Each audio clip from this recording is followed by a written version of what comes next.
കാതിലെത്തും പത്രങ്ങൾ media one podcast ആരംഭിക്കുകയാണ്. ഇന്ന് 2024 നവംബർ 29 വെള്ളിയാഴ്ച. ഞാൻ PT നാസർ. പലതാണിന്ന് പ്രധാന വാർത്തകൾ. മുനമ്പൻ ജുഡീഷ്യൽ കമ്മീഷന്റെ പരിഗണനാ വിഷയങ്ങൾ തീരുമാനിച്ചതുണ്ട്. മനോരമയിൽ അതാണ് ലീഡ് വാർത്ത. വിഴിഞ്ഞത്തെ വരുമാനം സംബന്ധിച്ച് അദാനിയുമായി കരാറായതുണ്ട്. മാതൃഭൂമിയിൽ അതാണ് ലീഡാക്കിയത്. ബിരുദ പഠന കാലയളവ് കൂട്ടുകയോ കുറയ്ക്കുകയോ ചെയ്യാൻ സൗകര്യമേർപ്പെടുത്തിയതുണ്ട്. മാധ്യമം അതാണ് പ്രധാന വാർത്തയായി കണ്ടത്. ക്ഷേമ പെൻഷൻ തട്ടിപ്പ് ചെറിയ കളിയല്ല എന്ന് എല്ലാ പത്രങ്ങളും പറയുന്നുണ്ട്. കൂടുതൽ തട്ടിപ്പുകാരുണ്ടെന്നും പറയുന്നുണ്ട്. കേരള കൗമുദിയും ദീപികയും അതാണ് ലീഡ് വാർത്തയാക്കിയത്. കേൾക്കാം, വാർത്തകൾ കേൾക്കാം. മുനമ്പം ജുഡീഷ്യൽ കമ്മീഷന്റെ പരിഗണനാ വിഷയങ്ങൾ തീരുമാനിച്ചു. താമസക്കാരുടെ അവകാശം മുഖ്യം. ഇതാണ് മനോരമയുടെ ലീഡ് വാർത്ത. സർക്കാർ സ്വീകരിക്കേണ്ട നടപടികൾ കമ്മീഷൻ വ്യക്തമാക്കണം. 3 മാസത്തിനുള്ളിൽ റിപ്പോർട്ട് സമർപ്പിക്കണം. തിരുവനന്തപുരം. മുനമ്പത്തെ ഭൂമിയിലെ ശരിയായ താമസക്കാരുടെ അവകാശങ്ങളും താൽപ്പര്യങ്ങളും എങ്ങനെ സംരക്ഷിക്കാമെന്ന് ശുപാർശ ചെയ്യണമെന്ന് ജുഡീഷ്യൽ അന്വേഷണ കമ്മീഷനോട് സർക്കാർ നിർദ്ദേശിച്ചു. ഹൈക്കോടതി മുൻ ആക്ടിംഗ് ജസ്റ്റിസ് CN രാമചന്ദ്രൻ നായരെ കമ്മീഷനായി നിയമിച്ചുകൊണ്ട് ഇന്നലെ പുറത്തിറക്കിയ വിജ്ഞാപനത്തിലാണ് സർക്കാരിന്റെ നിലപാട് കൂടി വ്യക്തമാക്കിയത്. 3 മാസത്തിനുള്ളിൽ റിപ്പോർട്ട് സമർപ്പിക്കണം. കമ്മീഷന്റെ പരിഗണനാ വിഷയങ്ങൾ സർക്കാർ നിശ്ചയിക്കാത്തതുകൊണ്ടും നിയമവിജ്ഞാപനം ഇറക്കാത്തതിനാലും പ്രവർത്തനം തുടങ്ങാനായിട്ടില്ലെന്ന് ജസ്റ്റിസ് രാമചന്ദ്രൻ നായർ കഴിഞ്ഞ ദിവസം പ്രതികരിച്ചിരുന്നു. ഇതിന് പിന്നാലെയാണ് ഇന്നലെ വിജ്ഞാപനം പുറപ്പെടുവിച്ചത്. ഭൂമിയുടെ കിടപ്പ്, സ്വഭാവം, വ്യാപ്തി എന്നിവ കമ്മീഷൻ പരിശോധിക്കണമെന്നും താമസക്കാരുടെ അവകാശങ്ങൾ സംരക്ഷിക്കാൻ സർക്കാർ സ്വീകരിക്കേണ്ട നടപടികൾ വ്യക്തമാക്കണമെന്നും വിജ്ഞാപനത്തിൽ പറയുന്നു. വഖഫ് ബോർഡ് നൽകിയ കത്തും കോടതി നിർദ്ദേശവും കാരണം മുനമ്പത്ത് വർഷങ്ങളായി ഭൂമി കൈവശം വെച്ചിരിക്കുന്നവരുടെ കരം സ്വീകരിക്കാൻ കഴിയാത്ത സ്ഥിതിയുണ്ടെന്ന് വിജ്ഞാപനത്തിനോടൊപ്പമുള്ള വിശദീകരണത്തിലുണ്ട്. അതിന് ശാശ്വത പരിഹാരം കണ്ടെത്താനാണ് കമ്മീഷനെ നിയോഗിച്ചിരിക്കുന്നത്. മുനമ്പത്ത് നിന്ന് ആരെയും കുടിയൊഴിക്കില്ലെന്നും താമസക്കാർക്ക് ആശങ്ക വേണ്ടെന്നും മുഖ്യമന്ത്രി വിളിച്ച യോഗത്തിൽ ഉറപ്പു നൽകിയിരുന്നു. കമ്മീഷൻ റിപ്പോർട്ട് സമർപ്പിക്കുന്നതുവരെ വഖഫ് നോട്ടീസുകൾ അയക്കരുതെന്നും സർക്കാർ നിർദ്ദേശിച്ചിട്ടുണ്ട്. ജുഡീഷ്യൽ കമ്മീഷനോട് പൂർണ്ണമായും സഹകരിക്കുമെന്നും ആവശ്യമായ എല്ലാ സഹായങ്ങളും ലഭ്യമാക്കുമെന്നും മുനമ്പം ഭൂസംരക്ഷണ സമിതി അറിയിച്ചു. എത്രയും വേഗം പ്രശ്നം പരിഹരിക്കുന്നതാണ് സമിതി മുൻഗണന നൽകുന്നതെന്നും ചെയർമാൻ സെബാസ്റ്റ്യൻ പാലക്കൽ പറഞ്ഞു. വഖഫ് ബിൽ JPC കാലാവധി നീട്ടി, വഖഫ് ബോർഡിന്റെ കാലാവധി നീട്ടി തുടങ്ങിയ വാർത്തകൾ ഇതോടുകൂടി തന്നെ മനോരമ നൽകിയിട്ടുണ്ട്. അദാനി, സംഭൽ, മണിപ്പൂർ ഈ 3 വിഷയങ്ങളിൽ പാർലമെന്റ് സ്തംഭിച്ചു എന്നാണ്. 3ാം ദിവസവും സ്തംഭിച്ചു. മനോരമ 1ാം പേജിൽ തന്നെ നൽകിയ വാർത്തയാണ്. ന്യൂഡൽഹി. അദാനി, സംഭൽ, മണിപ്പൂർ വിഷയങ്ങളിൽ പ്രതിപക്ഷ പ്രതിഷേധത്തെ തുടർന്ന് ശീതകാല സമ്മേളനത്തിന്റെ 3ാം ദിനവും പാർലമെന്റിന്റെ ഇരുസഭകളും സ്തംഭിച്ചു. ലോക്സഭയിൽ രാവിലെ 11 പ്രിയങ്ക ഗാന്ധിയുടെയും മഹാരാഷ്ട്രയിൽ നിന്നുള്ള കോൺഗ്രസ് അംഗം രവീന്ദ്ര വസന്തറാവു ചവാന്റെയും സത്യപ്രതിജ്ഞ. തൊട്ടു പിന്നാലെ ചോദ്യോത്തരം വേള ആരംഭിച്ചയുടൻ പ്രതിപക്ഷം ഒന്നടങ്കം നടുത്തളത്തിലിറങ്ങി. അദാനിക്കെതിരെയുള്ള US കുറ്റപത്രമടക്കം സഭയിൽ ചർച്ച ചെയ്യണമെന്നായിരുന്നു ആവശ്യം. ബഹളം തുടർന്നതോടെ സ്പീക്കർ ഓം ബിർള 12 വരെ സഭ നിർത്തിവെച്ചു. 12 വീണ്ടും സഭ ആരംഭിച്ചെങ്കിലും പ്രതിഷേധം തുടർന്നു. ബഹളത്തിലൂടെ കോൺഗ്രസും സംഘവും മറ്റുള്ളവരുടെ അവകാശങ്ങൾ ഹനിക്കുകയാണെന്ന് പാർലമെന്ററി കാര്യമന്ത്രി കിരൺ റിജിജു ആരോപിച്ചു. പ്രതിപക്ഷത്തിന്റെ ആവശ്യം കൂടി കണക്കിലെടുത്ത് വഖഫ് ബിൽ പരിഗണിക്കുന്ന സംയുക്ത പാർലമെന്ററി സമിതിയുടെ കാലാവധി നീട്ടി. എന്നിട്ടും ബഹളം തുടരുന്നത് ശരിയല്ലെന്ന് അദ്ദേഹം ചൂണ്ടിക്കാട്ടി. പ്രതിഷേധം ശക്തമായതോടെ ലോക്സഭ പിരിഞ്ഞു. രാജ്യസഭയിൽ അദാനിയുമായി ബന്ധപ്പെട്ട് പ്രതിപക്ഷത്തിന് നോട്ടീസുകൾ തള്ളുന്നതായി അധ്യക്ഷൻ ജഗദീപ് ധൻകർ പറഞ്ഞതോടെയാണ് പ്രതിപക്ഷം ബഹളം ആരംഭിച്ചത്. തുടർന്ന് 12 വരെ സഭ നിർത്തിവെച്ചു. വീണ്ടും ചേർന്നപ്പോൾ വിഷയം വീണ്ടും ഉന്നയിക്കുകയും പ്രതിപക്ഷ നേതാവ് മല്ലികാർജ്ജുൻ ഖാർഗെയെ പ്രസംഗിക്കാൻ അനുവദിക്കണമെന്ന് ആവശ്യപ്പെടുകയും ചെയ്തു. അധ്യക്ഷൻ ഇത് അനുവദിച്ചില്ല. ഇതോടെ പ്രതിപക്ഷാംഗങ്ങൾ പ്രതിഷേധിക്കുകയും അധ്യക്ഷൻ സഭ നിർത്തിവെക്കുന്നതായി പ്രഖ്യാപിക്കുകയും ചെയ്തു.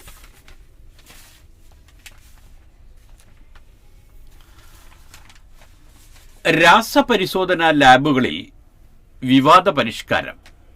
അനുചിത പരിഷ്കാരം കെട്ടിക്കിടക്കുന്ന സാമ്പിളുകൾ തീർക്കാനെന്ന പേരിൽ കൊച്ചിയിൽ നിന്ന് മനോരമയിലുള്ള ഒരു വാർത്തയാണ്. മനോരമയ്ക്ക് 2 ഒന്നാം പേജുണ്ട്. രണ്ടാമത്തെ 1-ാം പേജിൽ പ്രധാനമായി നൽകിയിരിക്കുന്ന വാർത്ത ഇതാണ്. സംസ്ഥാനത്തെ രാസപരിശോധനാ ലാബുകളിൽ കെട്ടിക്കിടക്കുന്ന 1.6 ലക്ഷം സാമ്പിളുകളുടെ പരിശോധന പൂർത്തിയാക്കാനെന്ന പേരിൽ അനുചിത പരിഷ്കാരത്തിന് നീക്കുമെന്ന ആക്ഷേപം. വിവിധ ഘട്ടങ്ങളിൽ വിവിധ തലങ്ങളിലുള്ള ഉദ്യോഗസ്ഥരുടെ മേൽനോട്ടത്തിൽ പരിശോധന പൂർത്തിയാക്കി ഫലം നൽകുന്ന രീതിക്ക് പകരം പരിശോധന മുതൽ റിപ്പോർട്ട് തയ്യാറാക്കുന്നതുവരെയുള്ള ജോലികൾ ജൂനിയറായ ഉദ്യോഗസ്ഥരിലേക്ക് കേന്ദ്രീകരിക്കുന്ന പരിഷ്കാരമാണ് കൊണ്ടുവരാൻ ശ്രമിക്കുന്നതെന്നാണ് പരാതി. അത്തരത്തിലൊരു വാർത്തയും ഉണ്ട്. മാതൃഭൂമി ലീഡ് വാർത്തയാക്കി നൽകിയിരിക്കുന്നത് വിഴിഞ്ഞം അദാനിയുമായി പുതിയ ധാരണ, വരുമാനം വൈകില്ല എന്നതാണ്. തിരുവനന്തപുരം വിഴിഞ്ഞം തുറമുഖത്തിൽ നിന്നുള്ള വരുമാന വിഹിതം 2034 മുതൽ തന്നെ കേരളത്തിന് ലഭിക്കും. ഭാവി വികസനം ഉറപ്പാക്കുന്ന അനുബന്ധ കരാർ, സപ്ലിമെന്ററി കൺസഷൻ കരാർ സംസ്ഥാന സർക്കാരും അദാനി വിഴിഞ്ഞം പോർട്ട് പ്രൈവറ്റ് ലിമിറ്റഡും ഒപ്പുവെച്ചു.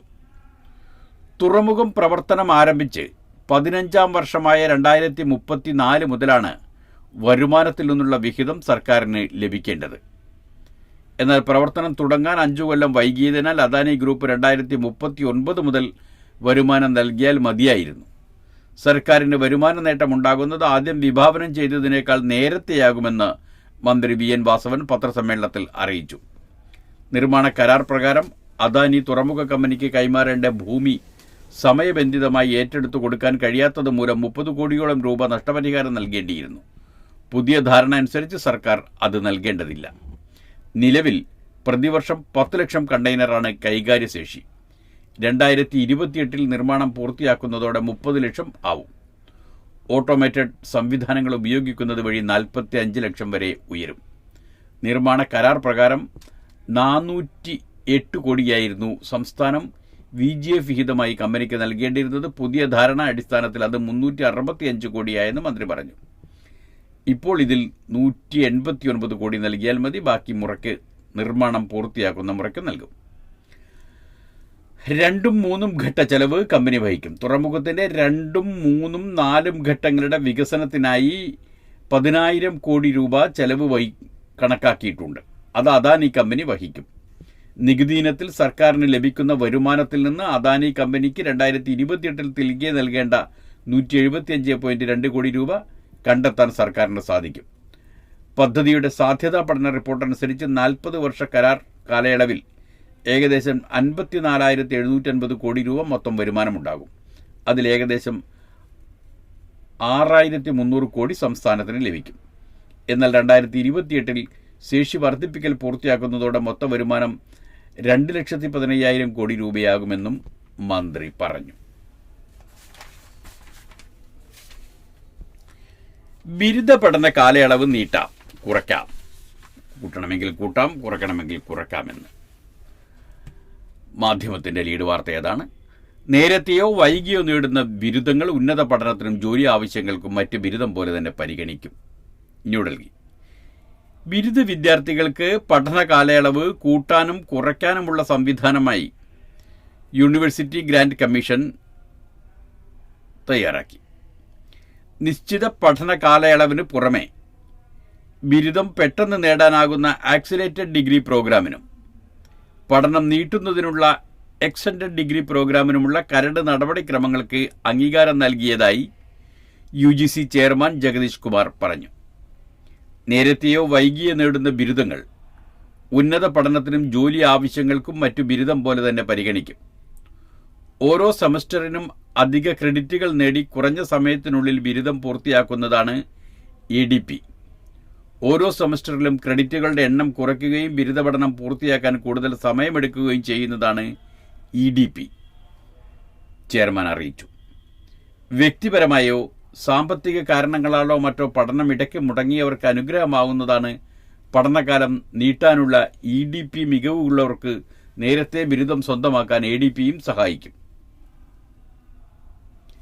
വിദ്യാർത്ഥി കേന്ദ്രീകൃതമായ ഉന്നത വിദ്യാഭ്യാസമെന്ന ദേശീയ വിദ്യാഭ്യാസ നയമനുസരിച്ചാണ് പുതിയ പാഠ്യരീതികൾക്ക് UGC തുടക്കമിടുന്നത്. പുതിയ പദ്ധതികളുടെ കരട് അഭിപ്രായങ്ങൾ അറിയാൻ വെബ്സൈറ്റിൽ പ്രസിദ്ധീകരിക്കും.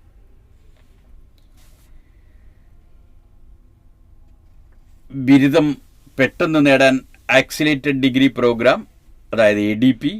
പഠനം നീട്ടാൻ എക്സ്റ്റൻഡഡ് ഡിഗ്രി പ്രോഗ്രാം, അത് EDP. പരമാവധി നീട്ടാൻ പറ്റുന്നത് 2 സെമസ്റ്ററുകൾ. നേരത്തെ കോഴ്സ് പൂർത്തിയായാൽ ഉടൻ ബിരുദദാനം. സാധാരണ ബിരുദം അതേ ക്രെഡിറ്റുകളിൽ. പുതിയ പ്രോഗ്രാമുകൾക്ക് അപേക്ഷ 1ഉം 2ഉം സെമസ്റ്ററിൻ്റെ അവസാനം. 3ആം സെമസ്റ്റർ മുതൽ അപേക്ഷിക്കാനാവില്ല.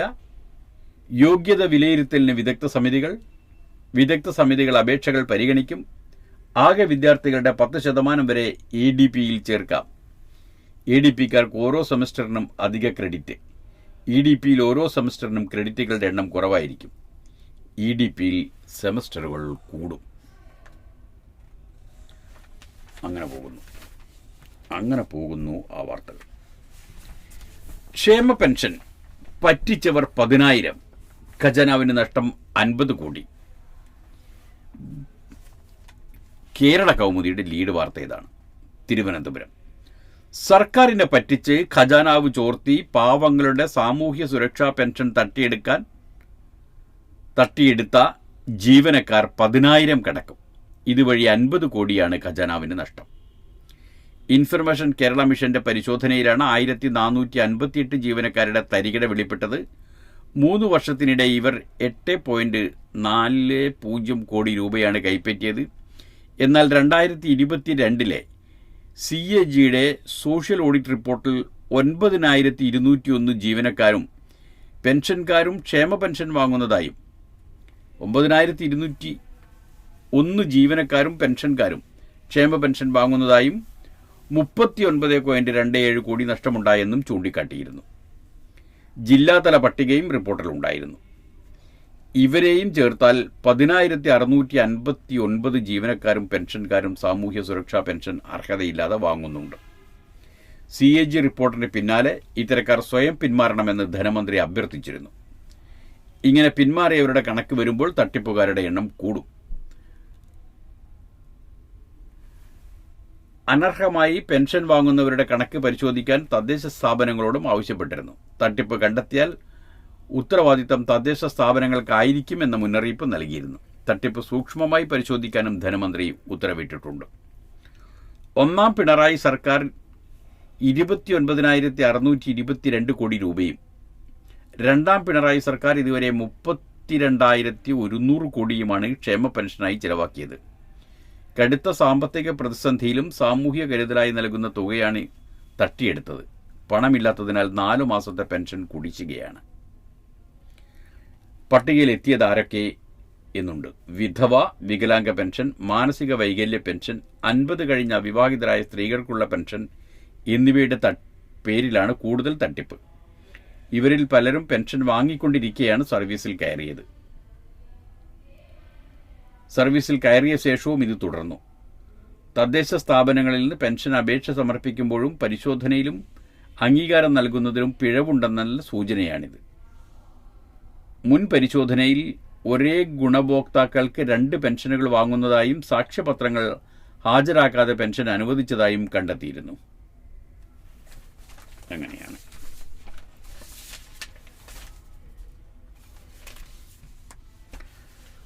അനർഹർ ഇനിയും.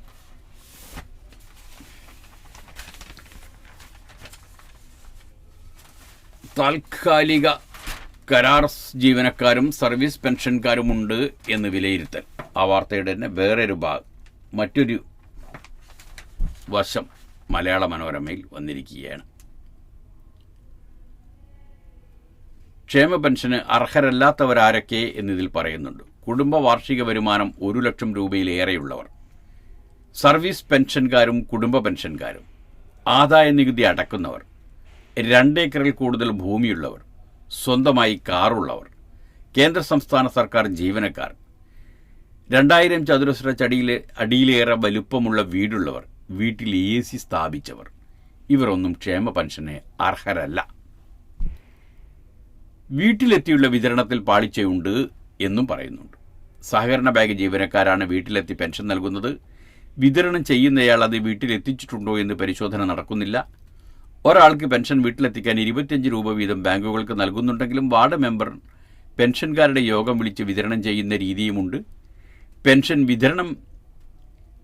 പെൻഷൻ ലഭിക്കുന്നയാൾ മരിച്ചുപോയാലും വിതരണം ചെയ്യുന്നയാളും വീട്ടുകാരും തമ്മിൽ ഒത്തുകളിച്ച് മാസങ്ങളോളം പെൻഷൻ വാങ്ങിയ സംഭവങ്ങളുമുണ്ട്.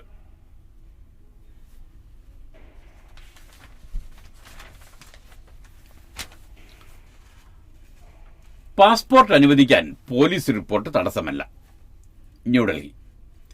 പ്രതികൂലമായ പോലീസ് റിപ്പോർട്ട് കാരണം ഒരാൾക്ക് പാസ്പോർട്ട് അനുവദിക്കാതിരിക്കാനാവില്ലെന്ന് രാജസ്ഥാൻ ഹൈക്കോടതി വ്യക്തമാക്കി. ഇത്തരത്തിലുള്ള പോലീസ് റിപ്പോർട്ട് പാസ്പോർട്ട് അതോറിറ്റിക്ക് ബാധകമല്ലെന്നും ജസ്റ്റിസ് അനൂപ് കുമാർ ദണ്ഡ് പറഞ്ഞു. പ്രതികൂലമായ പോലീസ് റിപ്പോർട്ട് പാസ്പോർട്ട് കൈവശം ലഭിക്കാനുള്ള ഒരു പൗരന്റെ അവകാശം ഇല്ലാതാക്കുന്നില്ല. വ്യക്തിയുടെ വസ്തുതകൾ, മുൻകാല സംഭവങ്ങൾ എന്നിവയെല്ലാം പരിഗണിച്ച് പാസ്പോർട്ട് അനുവദിക്കണമോ എന്നതിൽ പാസ്പോർട്ട് അതോറിറ്റിയാണ് തീരുമാനമെടുക്കേണ്ടത്, കോടതി വ്യക്തമാക്കി. പാസ്പോർട്ട് അനുവദിക്കുന്നതിന് മുൻപ് പോലീസ് പരിശോധന നടത്താമെന്ന് ഒരു വ്യവസ്ഥ മാത്രമാണെന്നും കോടതി പറഞ്ഞു. പാസ്പോർട്ട് പുതുക്കാനുള്ള അപേക്ഷ തള്ളിയതിനെതിരെ 34 വയസ്സുകാരി നൽകിയ ഹർജിയിലാണ് ഉത്തരവ്. 2012 മുതൽ 2022 വരെ യുവതിക്ക് പാസ്പോർട്ട് ഉണ്ടായിരുന്നു. യുവതി നേപ്പാൾ സ്വദേശിയാണോ എന്ന് സംശയമുണ്ടെന്നും ഈ സാഹചര്യത്തിലാണ് അപേക്ഷ തള്ളിയതെന്നും കേന്ദ്രം കോടതിയിൽ വാദിച്ചു. എന്നാൽ ഇന്ത്യക്കാരിയല്ലെന്ന് സ്ഥിരീകരിക്കാൻ വ്യക്തമായ രേഖകളില്ലെന്ന് വ്യക്തമാക്കി കോടതി യുവതിക്ക് അനുകൂലമായി വിധി പറഞ്ഞു.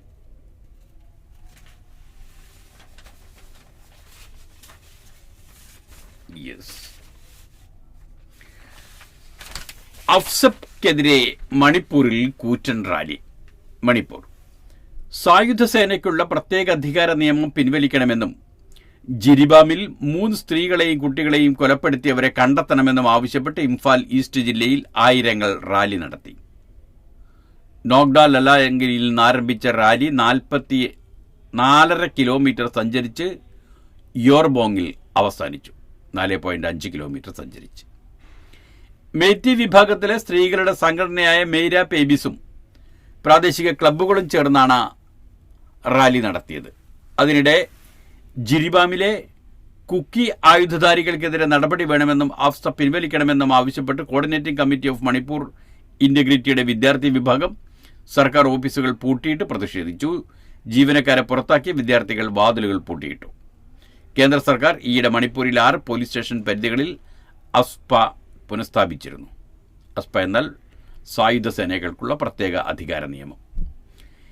ഇംഫാൽ താഴ്വരയിലെയും ജില്ലകളിലെയും ജിരിബാമിലെയും സ്കൂളുകളിലും കോളേജുകളിലും വെള്ളിയാഴ്ച മുതൽ ക്ലാസുകൾ പുനരാരംഭിക്കുമെന്ന് സംസ്ഥാന സർക്കാർ അറിയിച്ചു. നവംബർ 16 സംഘർഷ സാധ്യത കണക്കിലെടുത്ത് ഈ മേഖലകളിലെ സ്കൂളുകളും കോളേജുകളും അടച്ചത്. വിവിധ ജില്ലകളിൽ സുരക്ഷാ സേന പരിശോധനകൾ ശക്തമാക്കി. സുരക്ഷ വർദ്ധിപ്പിക്കുന്നതിന്റെ ഭാഗമായി സംസ്ഥാനത്തെ 94 ഇടങ്ങളിൽ സേനകൾ ചെക്ക് പോയിന്റുകൾ സ്ഥാപിച്ചു. ബുധനാഴ്ച പാർലമെന്റിൽ മണിപ്പൂർ വിഷയം ചർച്ച ചെയ്യണമെന്ന് കോൺഗ്രസ് ആവശ്യപ്പെട്ടു. മണിപ്പൂരിൽ സമാധാനം പുനഃസ്ഥാപിക്കാൻ സർക്കാർ ഇടപെടണമെന്നാവശ്യപ്പെട്ട് കോൺഗ്രസ് MP ഹൈബി ഈഡൻ അടിയന്തര പ്രമേയം അവതരിപ്പിച്ചു.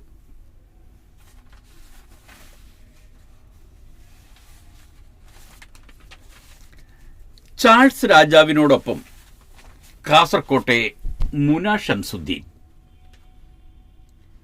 കാസർഗോഡ്. ബ്രിട്ടനിലെ ചാൾസ് മൂന്നാമൻ രാജാവിന്റെ അസിസ്റ്റന്റ് പ്രൈവറ്റ് സെക്രട്ടറി കാസർകോട്ടുകാരിയായ മുന ഷംസുദ്ദീൻ.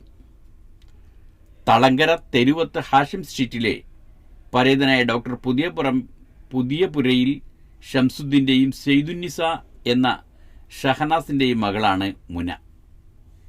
ബ്രിട്ടീഷ് നയതന്ത്ര ഉദ്യോഗസ്ഥയായ ഇവർ ലണ്ടനിലെ ഫോറിൻ കോമൺവെൽത്ത് ആൻഡ് ഡെവലപ്മെന്റ് ഓഫീസിൽ ജോലി ചെയ്യുമ്പോഴാണ് കഴിഞ്ഞ വർഷം ചാൾസ് രാജാവിന്റെ അസിസ്റ്റന്റ് പ്രൈവറ്റ് സെക്രട്ടറിയായി നിയമിതയായത്. ബ്രിട്ടനിലെ നോട്ടിംഗാം സർവകലാശാലയിൽ നിന്ന് മാത്തമാറ്റിക്സ് ആൻഡ് എഞ്ചിനീയറിംഗിൽ ബിരുദം നേടിയ ശേഷമാണ് മുന ബ്രിട്ടീഷ് വിദേശകാര്യ സർവീസിൽ ചേർന്നത്.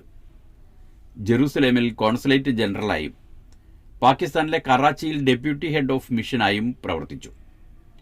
UN ഉദ്യോഗസ്ഥനായ ഡേവിഡാണ് ഭർത്താവ്. ചാൾസ് രാജാവിൻ്റെ ഔദ്യോഗിക പരിപാടികൾക്കുള്ള ചുമതല മുന ഉൾപ്പെടെയുള്ളവർക്കാണ്.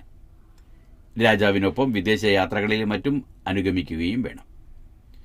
കാസർകോട്ടെ പ്രമുഖ അഭിഭാഷകനായിരുന്ന പരേതനായ അഡ്വക്കേറ്റ് പി അഹമ്മദിൻ്റെയും പരേതയായ സൈനബിൻ്റെയും മകനാണ് ഡോക്ടർ ഷംസുദ്ദീൻ. US-ലും ബ്രിട്ടനിലും സൗദി അറേബ്യയിലും പ്രവർത്തിച്ചു. തിരികെ ബ്രിട്ടനിലെത്തിയ ശേഷം കുടുംബസമേതം ബർമിംഗ്ഹാമിലായിരുന്നു താമസം. ആ ഷംസുദ്ദീൻ്റെ മകളാണ് മുന.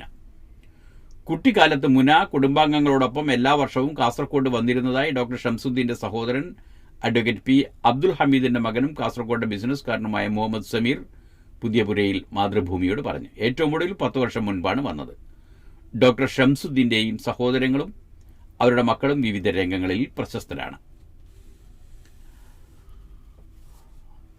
ചിത്രവും ചേർത്തിട്ടുണ്ട് മുന ചാൾസ് രാജാവിനോടൊപ്പം ഇരിക്കുന്ന.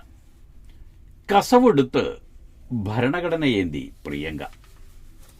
കേരളത്തിന്റെ തനത് കസവ് സാരിയെടുത്ത് കറുപ്പും ചുവപ്പും കലർന്ന ഭരണഘടനയുടെ ചെറുപതിപ്പ് ഉയർത്തിക്കാട്ടി കോൺഗ്രസ് ദേശീയ ജനറൽ സെക്രട്ടറി പ്രിയങ്ക ഗാന്ധി വയനാടിന്റെ MP-യായി ദൃഢപ്രതിജ്ഞ ചെയ്തു.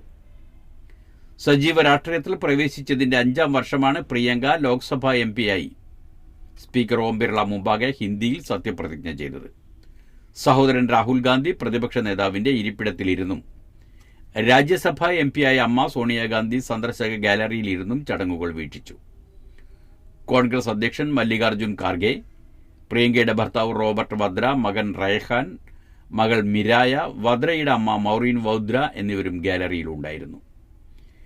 കേരളത്തിൽ നിന്നുള്ള ഏക വനിതാ ലോക്സഭാംഗമായ പ്രിയങ്കയ്ക്ക് വിജയ സാക്ഷ്യപത്രം കൈമാറാനെത്തിയ വയനാട് മണ്ഡലത്തിൽ നിന്നുള്ള UDF MLA-മാരും നേതാക്കളും സന്നിഹിതരായി. ഹൈബി ഈഡൻ MP ഭരണഘടന പ്രിയങ്കയ്ക്ക് കൈമാറി. പിന്നാലെ അദാനി വിഷയം അന്വേഷിക്കണമെന്ന് അംഗങ്ങളുടെ മുദ്രാവാക്യം വിളി തുടങ്ങി. പ്രിയങ്കയും അവർക്കൊപ്പം ആദ്യ ദിനം തന്നെ പ്രതിഷേധത്തിൽ പങ്കാളിയായി.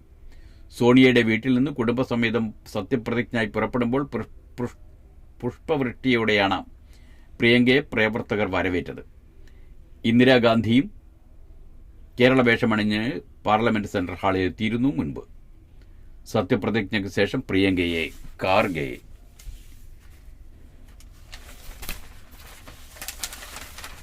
അനുഗ്രഹിച്ചു. ഷെയ്ഖ് ഹസീനയ്ക്കെതിരെ ICC വിചാരണ തേടി ബംഗ്ലാദേശ്. ധാക്ക. ജനകീയ പ്രക്ഷോഭത്തിനിടെയുണ്ടായ കലാപവുമായി ബന്ധപ്പെട്ട കേസുകളിൽ മുൻ പ്രധാനമന്ത്രി ഷെയ്ഖ് ഹസീനയെ അന്താരാഷ്ട്ര ക്രിമിനൽ കോടതിയിൽ വിചാരണ ചെയ്യണമെന്ന് ആവശ്യപ്പെട്ട് ബംഗ്ലാദേശിന്റെ ഇടക്കാല സർക്കാർ തലവൻ മുഹമ്മദ് യൂനസ് ICC പ്രോസിക്യൂട്ടർ കരീം ഖാനുമായി ഔദ്യോഗിക വസതിയിൽ നടത്തിയ കൂടിക്കാഴ്ചയിലാണ് ഇക്കാര്യം ആവശ്യപ്പെട്ടതെന്നും യൂനിസിന്റെ മാധ്യമ വിഭാഗം ഉദ്യോഗസ്ഥർ പറഞ്ഞു.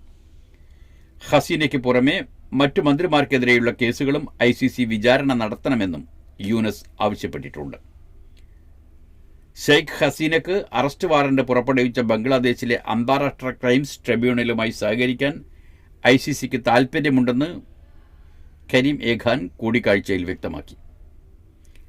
ആഗസ്റ്റ് 5 രാജ്യം വിട്ട് ഇന്ത്യയിൽ അഭയം തേടിയ ഷെയ്ഖ് ഹസീനയ്ക്കെതിരെ നിരവധി കേസുകളിലാണ് ബംഗ്ലാദേശിലെ അന്താരാഷ്ട്ര ക്രൈംസ് ട്രിബ്യൂണൽ വിചാരണ നടത്തുന്നത്.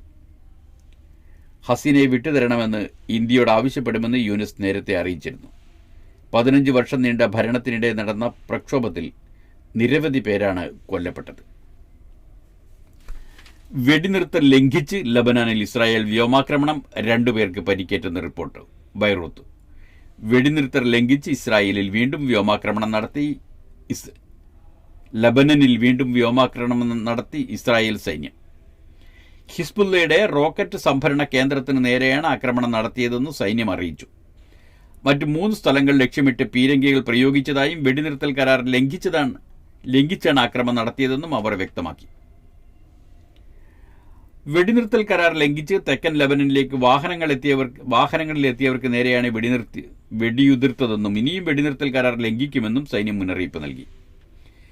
വെടിനിർത്തൽ യാഥാർത്ഥ്യമായ സാഹചര്യത്തിൽ 100 കണക്കിന് കുടുംബങ്ങൾ സ്വന്തം വീടുകളിലേക്ക് തിരിച്ചു വരുന്നതിനിടെയാണ് ഇസ്രായേൽ നടപടി. അതിർത്തി പ്രദേശമായ മർക്കബയിലെ സാധാരണക്കാരെ ലക്ഷ്യമിട്ടാണ് ആക്രമണം നടത്തിയതെന്ന് 2 പേർക്ക് പരിക്കേറ്റെന്നും ലെബനൻ ഔദ്യോഗിക വാർത്താ ഏജൻസി റിപ്പോർട്ട് ചെയ്തു. അതേസമയം ഇസ്രായേൽ വെടിനിർത്തൽ വ്യവസ്ഥകൾ ലംഘിച്ചാൽ ശക്തമായ തിരിച്ചടി നൽകുമെന്ന് ഹിസ്ബുള്ള പ്രതികരിച്ചു. പലസ്തീന്റെ ന്യായമായ അവകാശങ്ങൾക്കൊപ്പം നിലയുറപ്പിക്കുമെന്നും ഹിസ്ബുള്ള വ്യക്തമാക്കി. ഇതിനിടെ ദക്ഷിണ ലെബനനിൽ വെള്ളിയാഴ്ച വൈകിട്ട് 5 മുതൽ 7 വരെ ഇസ്രായേൽ കർഫ്യൂ പ്രഖ്യാപിച്ചു. കുടിയേറ്റം തടയുമെന്ന് ട്രംപ്, അതിർത്തി അടക്കില്ലെന്ന് മെക്സിക്കോ. വാഷിംഗ്ടൺ. യുഎസിലേക്കുള്ള കുടിയേറ്റം തടയുമെന്ന് സമ്മതിച്ചതായുള്ള നിയുക്ത പ്രസിഡന്റ് ഡൊണാൾഡ് ട്രംപിന്റെ വാദം തള്ളി മെക്സിക്കോ. അതിർത്തികൾ അടക്കില്ലെന്നും സർക്കാരുകളുമായും ജനങ്ങളുമായുള്ള ബന്ധം ശക്തമാക്കുകയാണ് ലക്ഷ്യമെന്നും മെക്സിക്കൻ പ്രസിഡന്റ് ക്ലോഡിയ ഷെയ്ൻബോം പറഞ്ഞു. അനധികൃത കുടിയേറ്റം അവസാനിപ്പിക്കില്ലെങ്കിൽ കാനഡയുടെയും മെക്സിക്കോയുടെയും ഇറക്കുമതി നികുതി കുത്തനെ ഉയർത്തുമെന്ന ട്രംപിന്റെ മുന്നറിയിപ്പിന് പിന്നാലെയാണ് ഇരു നേതാക്കളുടെയും വാദപ്രതിവാദം. മെക്സിക്കോയുടെ പുതിയ പ്രസിഡന്റുമായി ഫോണിൽ സംസാരിച്ചതായും തെക്കൻ അതിർത്തി അടച്ച് യുഎസിലേക്കുള്ള അനധികൃത കുടിയേറ്റം അവസാനിപ്പിക്കുമെന്നും അവർ സമ്മതിച്ചതായും സ്വന്തം സാമൂഹ്യ മാധ്യമമായ ട്രൂത്ത് സോഷ്യലിലാണ് ട്രംപ് പറഞ്ഞത്. ഇസ്കോൺ നിരോധന ഹർജി കോടതി തള്ളി. ധാക്ക. ഹിന്ദു സമുദായ നേതാവ് അറസ്റ്റിലായതിനെ തുടർന്നുണ്ടായ സംഘർഷത്തിൽ അഭിഭാഷകൻ കൊല്ലപ്പെട്ട പശ്ചാത്തലത്തിൽ ബംഗ്ലാദേശിലെ international society for Krishna consciousness, അതായത് ഇസ്കോൺ, ഹരേറാം ഹരേ കൃഷ്ണ പ്രസ്ഥാനം എന്ന് പറയും, നിരോധിക്കണമെന്ന ആവശ്യം കോടതി തള്ളി. സംഘടനയുമായി ബന്ധപ്പെട്ട പത്രവാർത്തകൾ ചൂണ്ടിക്കാട്ടി അഭിഭാഷകൻ നൽകിയ ഹർജിയാണ് കോടതി തള്ളിയതെന്ന് ബംഗ്ലാദേശിലെ ഡെയിലി സ്റ്റാർ പത്രം റിപ്പോർട്ട് ചെയ്തു. അതേസമയം അഭിഭാഷകനായ സൈഫുൽ ഇസ്ലാം അല്ലിഫിന്റെ കൊലപാതകവും ഇസ്കോണിന്റെ പ്രവർത്തനങ്ങളുമായി ബന്ധപ്പെട്ട് 3 വ്യത്യസ്ത കേസുകൾ ഫയൽ ചെയ്തതായും 33 പേരെ അറസ്റ്റ് ചെയ്തതായും ജസ്റ്റിസ് ഫറ മെഹബൂബ്, ജസ്റ്റിസ് ദേബാശിഷ് റോയ് ചൌധരി എന്നിവരടങ്ങിയ ബെഞ്ചിനെ അറ്റോർണി ജനറൽ അറിയിച്ചു. യുക്രൈനെ ഇരുട്ടിലാക്കി റഷ്യ. കിയവ്. യുക്രൈന്റെ വൈദ്യുതി ഉൽപാദന വിതരണ മേഖല ലക്ഷ്യമിട്ട് വീണ്ടും കനത്ത ആക്രമണം നടത്തി റഷ്യ. വ്യാഴാഴ്ച നിരവധി ഡ്രോണുകളും മിസൈലുകളുമാണ് റഷ്യ പ്രയോഗിച്ചത്. തലസ്ഥാനമായ കിയവ്, കാർക്കീവ്, റിവ്നെ, കെമനിറ്റ്സ്കി, ലുട്സ്ക് തുടങ്ങിയ നിരവധി മധ്യ പടിഞ്ഞാറൻ നഗരങ്ങളിൽ സ്ഫോടനമുണ്ടായതായാണ് റിപ്പോർട്ട്. ശീതകാലത്തിന് മുമ്പ് യുക്രൈൻ വൈദ്യുതി മേഖലകൾ തകർക്കുകയാണ് റഷ്യൻ നീക്കത്തിന് പിന്നിലെന്നാണ് സൂചന. യുക്രൈനിലുടനീളമുള്ള ഊർജ്ജ കേന്ദ്രങ്ങൾക്കെതിരെയുള്ള ആക്രമണം നടന്നതായി ഊർജ്ജമന്ത്രി ഹെർമൻ ഹലുഷ്ചെൻകോ പറഞ്ഞു. രൂക്ഷ സൈനിക നീക്കത്തെ തുടർന്ന് 10 ലക്ഷത്തോളം പേർ ഇരുട്ടിലായെന്നാണ് വിവരം. കിയേവിൽ മാത്രം ആക്രമണം 9 മണിക്കൂറിലേറെ നീണ്ടു. പലയിടങ്ങളിലും മിസൈൽ അവശിഷ്ടം വീണ് തീപിടിച്ചു. എന്നാൽ ആളപായം ഉണ്ടായിട്ടില്ല. വൈദ്യുതി നിലയങ്ങളെ ലക്ഷ്യമിട്ട് ക്ലസ്റ്റർ ബോംബുകളാണ് റഷ്യ പ്രയോഗിച്ചതെന്ന് യുക്രൈൻ പ്രസിഡന്റ് വ്ളാദിമിർ സെലൻസ്കി ആരോപിച്ചു. റഷ്യൻ ഭീകരാക്രമണം വളരെ രൂക്ഷമായിരിക്കുകയാണെന്ന് അദ്ദേഹം പറഞ്ഞു. കഴിഞ്ഞ ദിവസം 100ഓളം ഡ്രോണുകളും 90 മിസൈലുകളുമാണ് ആക്രമണത്തിന് ഉപയോഗിച്ചതെന്നും സെലൻസ്കി ചൂണ്ടിക്കാട്ടി. ആലുവ സർവമത സമ്മേളനത്തിന്റെ 100ാം വാർഷികം ആഘോഷം വത്തിക്കാനിലും. റോം. ശ്രീനാരായണ ഗുരുവിന്റെ നേതൃത്വത്തിൽ 1924 ആലുവയിൽ നടന്ന സർവമത സമ്മേളനത്തിന്റെ 100ാം വാർഷികത്തിൽ ചരിത്ര പ്രാധാന്യമുള്ള ഈ സംഭവത്തോടുള്ള ആദരമായി ആഗോള കാത്തോലിക്ക സഭയുടെ ആസ്ഥാനമായ വത്തിക്കാനിൽ സർവമത സമ്മേളനം നടത്തുന്നു.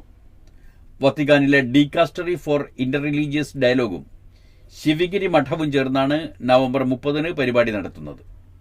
ഫ്രാൻസിസ് മാർപ്പാപ്പ അനുഗ്രഹ പ്രഭാഷണം നടത്തും. ലോകപ്രശസ്തരായ പണ്ഡിതരും മതവിശാരദന്മാരും തത്വചിന്തകന്മാരും പങ്കെടുക്കും. ലോകമെമ്പാടും പല വിധത്തിലുള്ള മതസംഘർഷങ്ങൾ നടക്കുന്ന വേളയിൽ മാനവികതയിലൂന്നിയ നാരായണ ഗുരുവിന്റെ ലോകവീക്ഷണം ചർച്ച ചെയ്യുന്നതിൽ ഏറെ പ്രസക്തിയുണ്ടെന്ന് വത്തിക്കാൻ സമ്മേളനത്തോടനുബന്ധിച്ച് സ്വാമി സച്ചിദാനന്ദയുടെ സർവമത സമ്മേളനം എന്ന കൃതി തർജ്ജമ ചെയ്ത ഇറ്റാലിയൻ പണ്ഡിത ഡോക്ടർ സബ്രീന ലെയ് പറഞ്ഞു. ആഘോഷത്തിൽ ശിവഗിരി മഠം പ്രസിഡന്റ് സ്വാമി സച്ചിദാനന്ദ, പാണക്കാട് സാദിഖ് അലി ശിഹാബ് തങ്ങൾ തുടങ്ങിയവരും പങ്കെടുക്കും. കുട്ടികൾക്ക് സാമൂഹ്യ മാധ്യമ നിരോധനം ബിൽ പാസാക്കി ഓസ്ട്രേലിയ. കാൻബറ. 16 വയസ്സിൽ താഴെയുള്ള കുട്ടികൾക്ക് സാമൂഹ്യ മാധ്യമങ്ങൾ നിരോധിക്കാനുള്ള ബിൽ പാസാക്കി ഓസ്ട്രേലിയൻ പാർലമെന്റ്. ഇതാദ്യമായാണ് ഒരു രാജ്യം ഇത്തരമൊരു നിയമം പാസാക്കുന്നത്. സെനറ്റിൽ 19 വോട്ടുകൾക്കെതിരെ 34 അംഗങ്ങളാണ് ബില്ലിനെ അനുകൂലിച്ചത്. ജനപ്രതിനിധി സഭയിൽ 13 അംഗങ്ങൾ എതിർത്തപ്പോൾ 102 പേർ ബില്ലിന് അനുകൂലമായി വോട്ട് ചെയ്തു. പുതിയ നിയമം നിലവിൽ വരുന്നതോടെ TikTok, Facebook, Snapchat, Reddit, X, Instagram എന്നിവയുൾപ്പെടെ സാമൂഹ്യ മാധ്യമങ്ങൾ കുട്ടികൾക്ക് ഉപയോഗിക്കാൻ കഴിയില്ല. നിയമം ലംഘിച്ച് കുട്ടികൾ സാമൂഹ്യ മാധ്യമങ്ങൾ അക്കൗണ്ടുകൾ നൽകിയാൽ 50 ലക്ഷത്തോളം ഓസ്ട്രേലിയൻ ഡോളർ പിഴ ആകുന്നതാണ് നിയമം. ഇതോടുകൂടി ഇന്നത്തെ വാർത്തകൾ അവസാനിക്കുന്നു. നാളത്തെ വാർത്തകൾ നാളെ കേൾക്കാം. നന്ദി, നമസ്കാരം.